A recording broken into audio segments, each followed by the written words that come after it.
Hello everybody and welcome back. I hope you're all doing well wherever you're watching from the world. Let me know in the comments below. It's always an interesting one to see where everybody's watching from.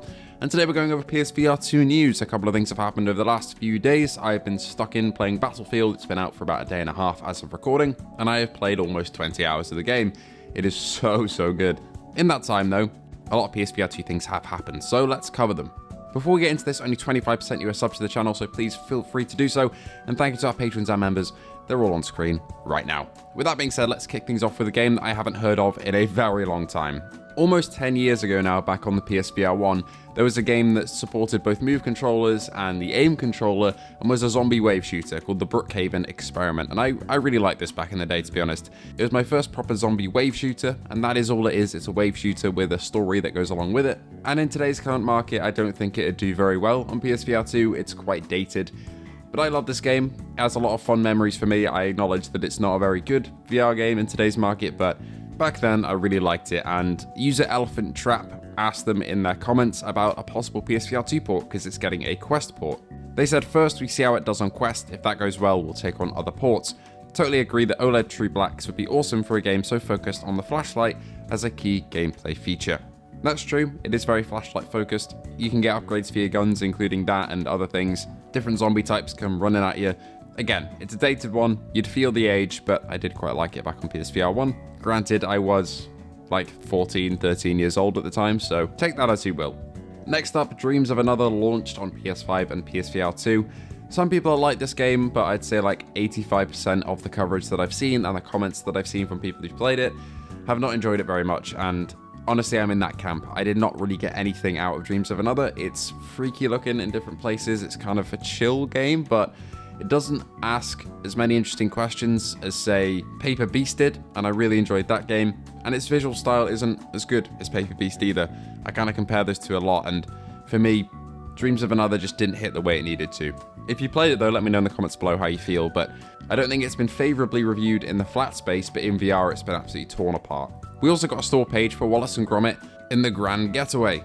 I do know the release date for this one, I don't know if I can say though, but essentially, you step into the shoes of the pair and go on an adventure from West Wallaby Street to the dangers of deep space. You play as Wallace Gromit and their brand new contraption called the Auto Caddy, with mini games along the way, new worlds and new life forms to encounter, and iconic environments to explore. I'm quite excited for this. I grew up with Wallace and Gromit, so this holds a special place for me.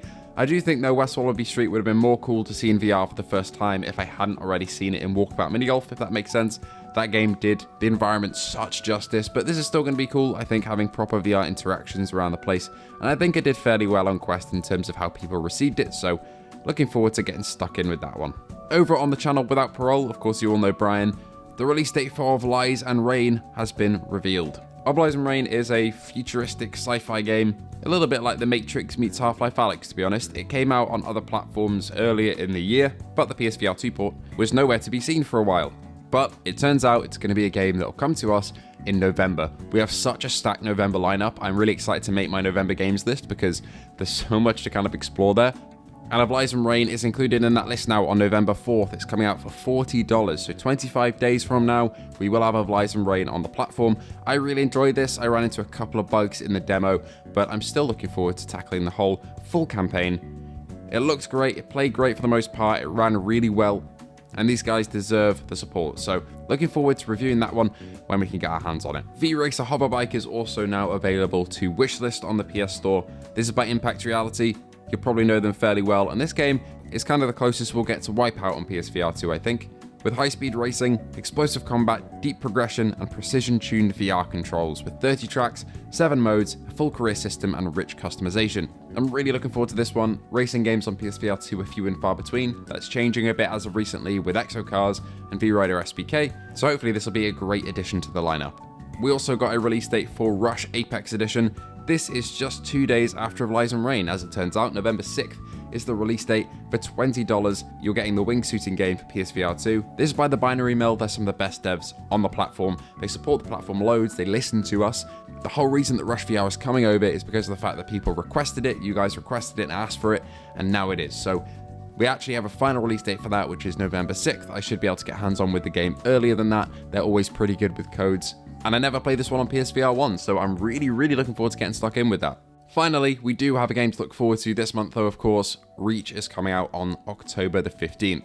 Now, I'm going to be completely transparent with you all. As of Sunday, the 12th of October, we do not have PSVR2 keys. I know some other keys for platforms have gone out, so I'm assuming creators like Bido Benjo, Gamertag, all the Quest creators, and I think the Steam creators now may have access to the game. I'm waiting for the PSVR2 version just because that's what I want to experience it on, if that makes sense. I should have it before launch, but I'll try my best to get a review out for you guys. If the embargo is, say, a day before, I'm just being transparent here, I don't know the embargo at the moment, but for example, if it was the day before, it'd probably be a deal of me having to play through the entire game in one day. But I will try my best. Hopefully everything comes off and I can actually get a review out for you guys. But just being completely transparent, don't have access to the game just yet, but it is coming out this week and you will have reviews from other creators on other platforms. So keep an eye out for those because they'll be your best bet on seeing if the game is good or not. But of course I did play the demo earlier this year and I really enjoyed that. So I think this will probably be a safe bet. Anyway, thank you all so much for watching. Let me know what your most hyped game of this year is. We're getting a load in November and I hope to see you all in the next one.